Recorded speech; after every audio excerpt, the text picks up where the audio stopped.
Morning, everybody.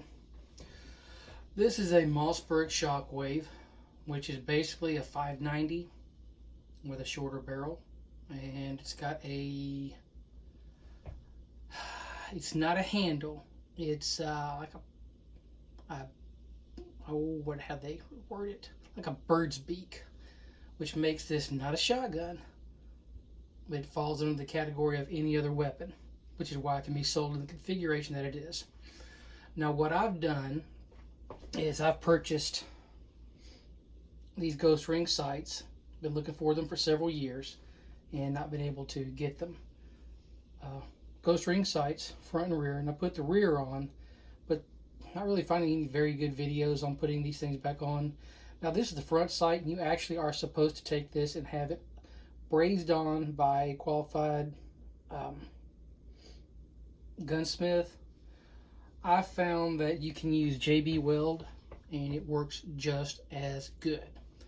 And I know that it works because I did it on another shotgun that I have, another 590, actual 590 A1. I put it on with JB Weld back in 2012 and I've had zero issues. So if you want to see me put this on using JB Weld, I'll do a video on how to do it. I'm not going to do that right now. I basically wanted to show you this. Gun is empty. Put my finger inside, cock back. So basically what you have on this is 4 screws. These are set screws all the way down. You have 1, 2, 3, and the 4th one is underneath right here.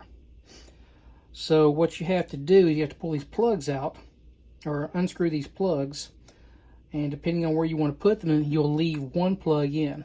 I chose to put the sight all the way back. You could put the sight all the way forward and remove this plug, and then leave this plug that's underneath here back in. So what you've got is a screw underneath here for your height, and you can adjust your height up and down with this. You adjust your windage with this screw right here. What you have to do is you take this whole piece and screw it down. It screws around like 6 times until it mounts flush. You see it mounts flush right here. And then you take this and push it forward to allow yourself to be able to set this screw in. And this screw. Now you want to use some Loctite. If I'm not mistaken, you want to use blue. You can use blue or yellow. I use blue. You pull this back and set it back up. So putting those on, screwing those down, tightening them up. There's a certain inch-pound that you would do it. I don't recall what that is off the top of my head.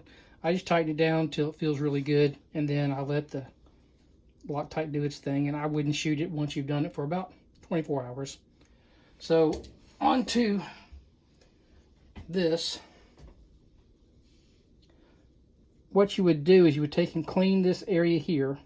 You could pull the bead sight here off if you wanted to. I'm not going to.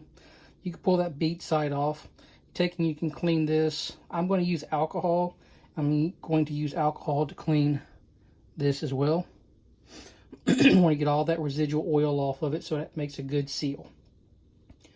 Now, if this was blued, this here is Cerakote. If it was blued or nitrided, I would take and I would use brake clean. However, it's Cerakote, and I'm not going to run the risk of tearing up the Cerakote with brake cleaner, so alcohol will do the same thing, or mineral spirits. It shouldn't affect this at all. All I'm going to do is put a liberal coat here,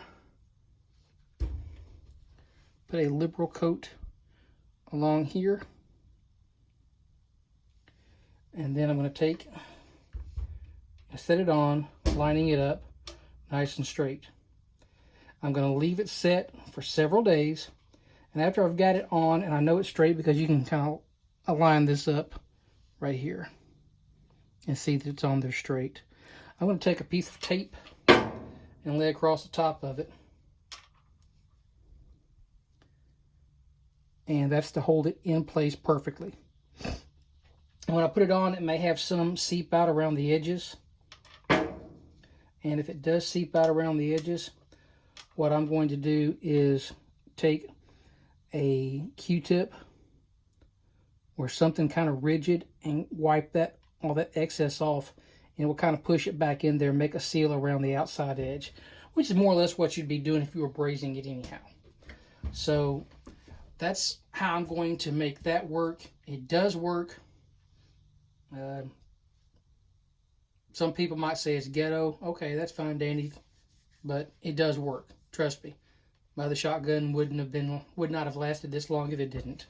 One thing I did notice with this one versus my other ghost sights, it has a set screw here for adjusting your windage on this front sight, and I think that's kind of I don't know, because you can adjust the windage on the back sight. This is just kind of overkill, but I mean, that's how they designed it to do it both ways. You can do that on some of your AKs as well, adjust the front or you can adjust the rear. This set screw, actually I don't have it in right yet because I don't have an Allen wrench that I found in my regular toolkit that's small enough to tighten it down.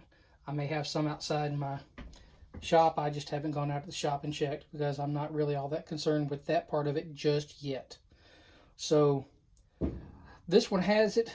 The other one on my 590 does not. Other than that, that's all I got for you this morning. If you do want to see how I'm going to put this on and what the steps I'm going to take to make it work, feel free to leave comments below and I'll make a video on how I'm doing it. You guys have a great rest of the day and I'll talk to you soon.